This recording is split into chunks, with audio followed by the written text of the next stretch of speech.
So anyway, I welcome all of you to Kalalgoda English Medium Retreat in this February month. And we have received, I think, 2 questions.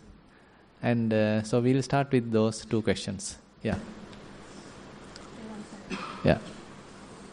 The first question is manifestation and meditation contradicting? Manifestation and meditation contradicting. Can manifestation be detrimental to meditation? Manifestation, okay. So, I don't know who has written the questions.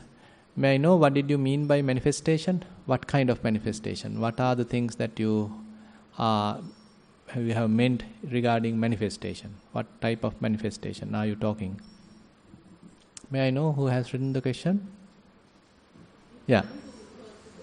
So, yeah. So my question was, now when you manifest, you can manifest worldly things, but you can also manifest to be in the now, to want to be in the present.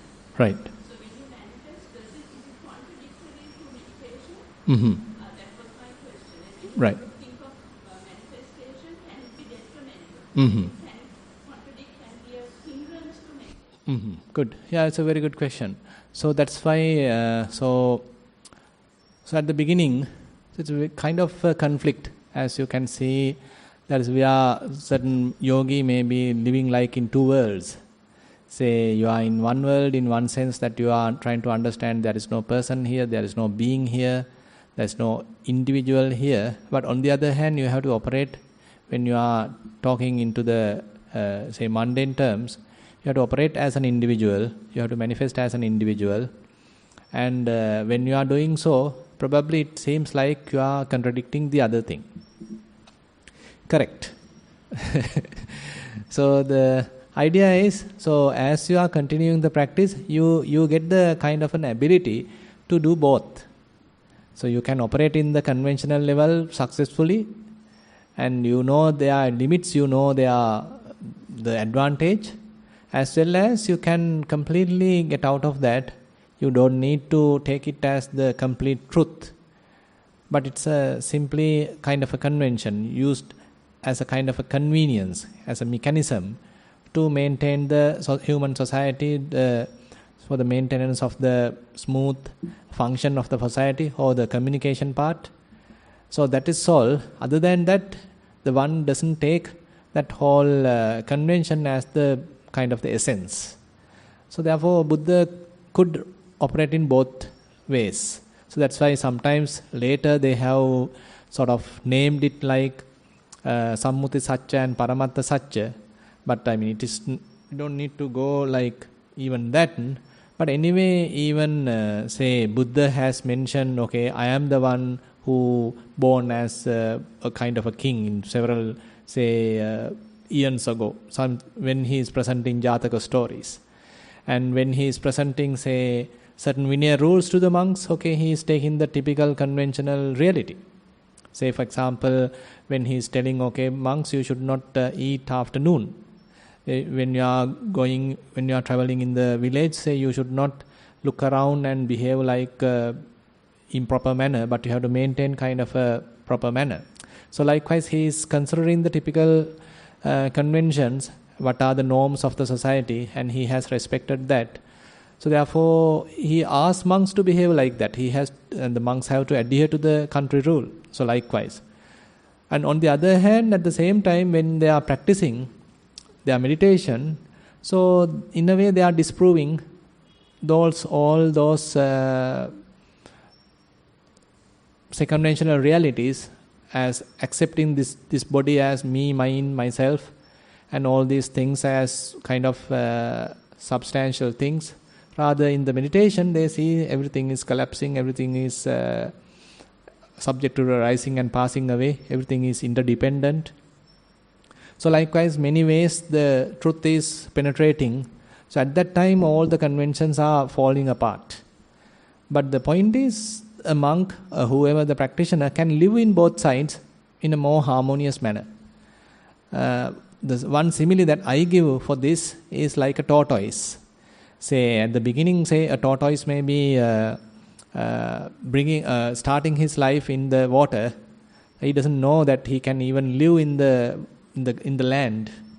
But later he understand. Okay, he grows up and he all of a sudden, say for example, he happened to go outside the river or whatever the reservoir, and then he happened to be in the land. There he found out, okay, what a marvelous world is available. Why? And again he can return back to water as well. He can both sides he can manifest, both inhabitants that he can use, no problem at all. So he become more capable of handling both worlds, and there is no conflict. So similarly, an arahant also has the same capacity. So he can operate in the typical mundane level. He can talk with the others using the typical terms, and he know the limits. At the same time, he know they are merely limits. They are merely conventions. They are merely social norms, and I don't need to fully take them as the truth. I don't need to take them as a kind of fixed reality. But apart from that, there are some very beautiful, very, say, supramundane kind of realities are available. And this question is actually being asked from the Buddha by a certain Deva, kind of celestial being. So why even these arahants are talking like, I did this, I preached, they give food to me. So, I mean, is there a kind of a conceit available in them? Is there a type of, say, I am, that normal, the conventional I-making, mind-making, individuality, is it still available in these monks? So the question was asked from the Buddha. This is mentioned in the Arahanta Sutta. And then Buddha mentioned, no, I mean, they know they are merely conventions. And they are using it skillfully. Other than that, they are not taking it like the kind of something substantial, something, say, as the reality. But they know they are merely conventions for the maintenance of the society. For the betterment of the society, people are using. They are using names, they are using various conventions, various rules, regulations, everything is available for the proper functioning. Other than that, nothing else. So therefore, it's a kind of a skill that one may be developing. One can handle skillfully what is available in the world, use that convention also, adhere to that, respect to that. But at the same time, they know it is very limited and it is not the reality. But there's another side also. So you can do it and see. Right. Question, it's a long question. Right. Everyone silent. Granting at the recent 300th meditation retreat at Nissarana, Vanaya, we explained using the Yavakalati Sutta and other suttas how Prapancha is fused to Tanha, Mana and Ditthi. In meditation and during daily activities, I have found it incredibly helpful in identifying and bringing the mental rambling, Prapancha, to a quick stop before it outpours into speech or data. I was left through with a question which I did not then have an opportunity to clarify. Hence, please kindly explain the differences or similarities, if any, to distinguish between one. Maybe shall I read? Because I mean, it's a kind of a deep question, maybe useful to record. At the retreat, at the recent 300th meditation retreat at Nissarana, you explained using the Yavakalapi Sutta and other suttas how Prapancha is fueled through Tanha, Mana and Ditthi. In meditation and during daily activities, I have since found if incredibly helpful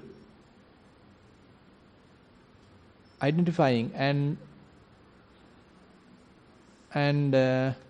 bringing the mental rambling, Prapancha, to a quick stop before it outpours into speech.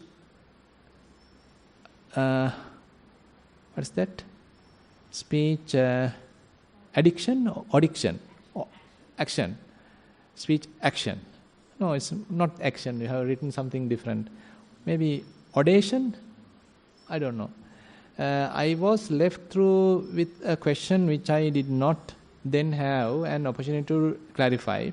Hence, please kindly explain the differences or similarities, if any, to distinguish between.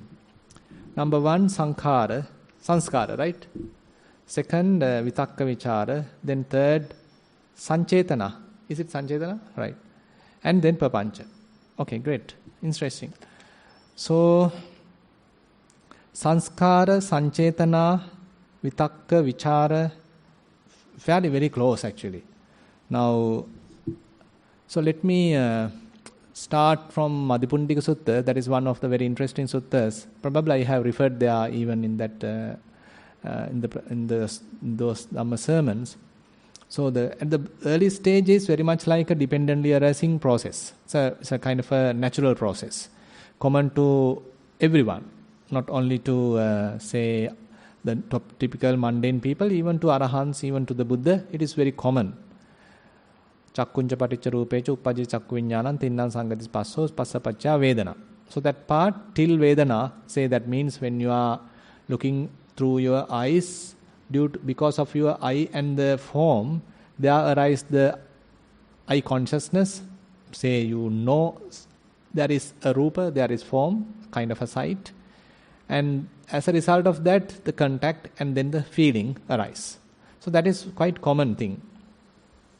And then what happens is, based upon that, say you start thinking. Before even thinking, you start recognizing what has happened, what is it. So likewise, there's a kind of a recognition part. Yang vedeti tang sanjanati, yang sanjanati tang vitakketi, yang vitakketi tang papancheti. Now this is how we interfere to the whole process as an individual. The first part has happened as a kind of a natural process, as a causal reaction. And afterwards, say you as an individual intervene to the process and you start recognizing. Kind of a deliberate intervention is there. Then you want to know what has happened, who is that, and blah blah blah, and you start thinking. So yang vediti tang sanjanati tang vitakketi. So once you recognize, then you are thinking. So this thinking also does not stop at the kind of a very, say, primary level, but you are growing further and further onto various directions. So that is the term papancha. So kind of it is manifold. It is not a kind of a single direction. It is not that your mind is well focused onto a particular way of thinking, but the mind is diffused. I mean, it is scattered onto various directions, and you are thinking with respect to the past, with respect to the future, with respect to the present, and even with respect to present, there are many, many possibilities. So likewise, in many different manifold ways that you start thinking. So that is the papancha. And even that part, in this middle area, you are doing purposely, you are doing deliberately as a person. Later, what happens is that once this thinking process starts, it's catching the momentum, ultimately that thinking becomes kind of an overwhelming grown, say quite strong, and now you are overthinking, now you are obsessively thinking, and then you can't stop. Then you become a kind of a victim of the whole process. So that is the third stage of this whole process. So that is where the papancha gets its more, say, higher kind of magnitude, where the very person become a victim of the whole process. Now he can't stop. So the very thinking has taken him for kind of a ride. Now he is simply thinking this way, that way. He's like a kind of a crazy person now. So that is the papancha. So that is the full magnitude of the papancha. Now, so you can see, so in the middle part, that is where the sankhara, say that is where you purposely think, that is where your various intentions are coming to the play, and your likes and dislikes come into the picture. So that is all sanskara. You do various fabrications, formations are there. But later that is grown to a very higher level, and then it has become the conceptual proliferation. That is more and more excessive kind of thinking. So that is what we call as papancha, conceptual proliferation. Those are, therefore we can say vitakka is the very initial thinking, initial thoughts we can say. You may be thinking in one way, say with respect to past, assume that you start thinking. So that is vitakka. Still hasn't grown to that full-fledged level. then maybe you even thinking a little bit about the future. That's also a little bit under your control, and you are the one thinking. You like it and you want to think. So everything happened under your purview, under your sort of control. So still like thinking. So that is the vitakka part. And you are, even when you are thinking, you do kind of an investigation as well, and you do little pondering, and that is the vichara part. And once it is growing and catching the more and more momentum, then it becomes kind of exploded, and now you lose your control. Then it becomes a full-fledged papancha, conceptual proliferation. And so what else? Sankhara, vitakka, vichara, sanchetana. So sanchetana is very much like purposeful or deliberate intention. Purposely you are thinking as a person, as an individual. So that's the middle part. So that's the whole process. So don't have any papancha. So those are the two questions actually we had. So if you have any more questions, you can ask. So seems to have, you don't have any papancha, so therefore no questions. So you all are quite calm, relaxed, no thinking, fully like the arahants. No thoughts, very calm. So, by the way, I like to inform that, say, during the Q&A sessions, try to present your, say, Kamatahan reports. Then it will be more useful, even for the newcomers and for the other practitioners to discuss. Say, as I mentioned, typically we have to have 3 parts into the this report. Where the first part, we are trying to explain about our walking meditation. So how we do walking meditations, assume that you are going to a walking path, and then you do some typical walking, and then you start mindful walking, say. You are purposely trying to keep your attention onto the steps. So likewise, you got to explain what you are doing in the walking meditation. So that is your first part of the report. And next, you need to explain about the sitting meditation, how you sit and how you keeping your attention onto a primary object, and what is your experience, what are the obstacles that you encounter, and all this information have to be included in the second part. The third part is where you are doing your various other daily activities, how you try to be mindful on eating, while offering flowers or drinking or having a bath, whatever it is. So all these daily activities also you have to be mindful, and your effort that you have shown onto whatever the selected activities, apart from the sitting and walking, how you have invested your time. So that also you need to explain in the third part. So likewise, please produce your this Kamatahan report, the meditation report. Then it will be helpful to you also, because then you also understand, okay, I have spent my time properly, I didn't waste the time, I have properly done the walking part, I have properly done the sitting part, also didn't waste the time, I even try to be mindful on other times. So likewise, the whole day is quite fruitful, quite useful. So therefore, don't spend time just talking at the canteen and all other places. Don't spend time just chattering about various other nonsense. Just try to be with yourself, and how you fully practice, try to put it to the report. Then you know honestly, okay, I have done my job, I have done it honestly, I have make use of the opportunity to the maximum, and then it will be a kind of an example for the others, and it's a kind of an encouragement for the others. So therefore, I encourage you all to produce reports rather than just the 2 questions. So that will be, actually I can remember last Poya Day, even in Nissarana, there were many people, because it's a Poya Day. I think about, Lakmal, how many? Maybe 200? Maybe about 200 people, but not many reports, by the way, right? So only maybe 7, 6, 7, 8 reports, and including the little ones, the children reports. The elders didn't much produce reports. But interestingly, I then went to Pilisarana, Meheniyarama. Only a little crowd, about say 25 people, 20 reports. 20 reports, and they are also really good. I mean, they are not the very basics, and they have done a very beautiful job. So I was really sort of encouraged. I mean, you can understand, I mean, for me to go there and to give some participation, so I also need some encouragement.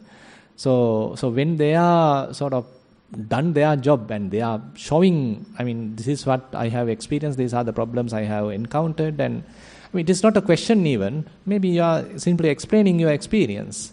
So 20 reports, and each report may takes about say 1 page kind of information.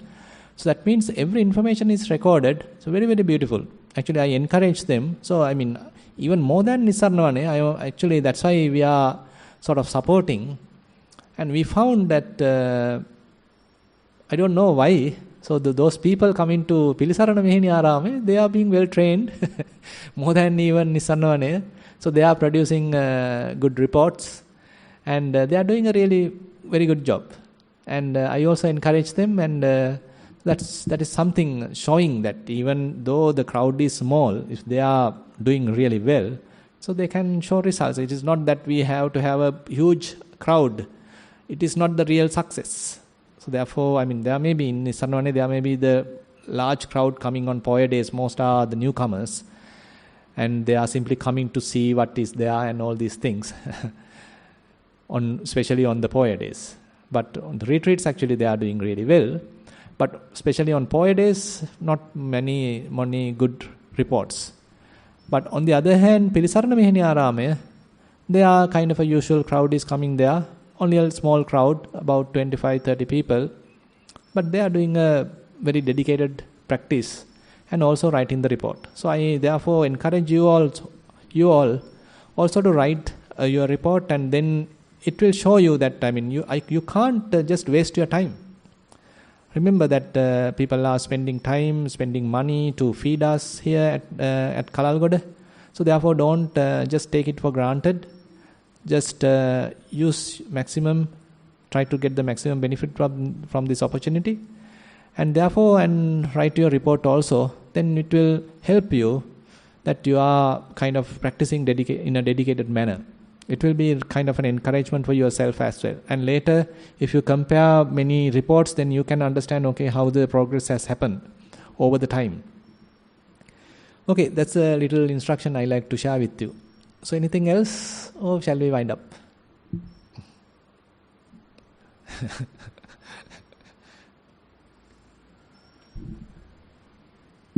You have anything? Nothing? Okay, good.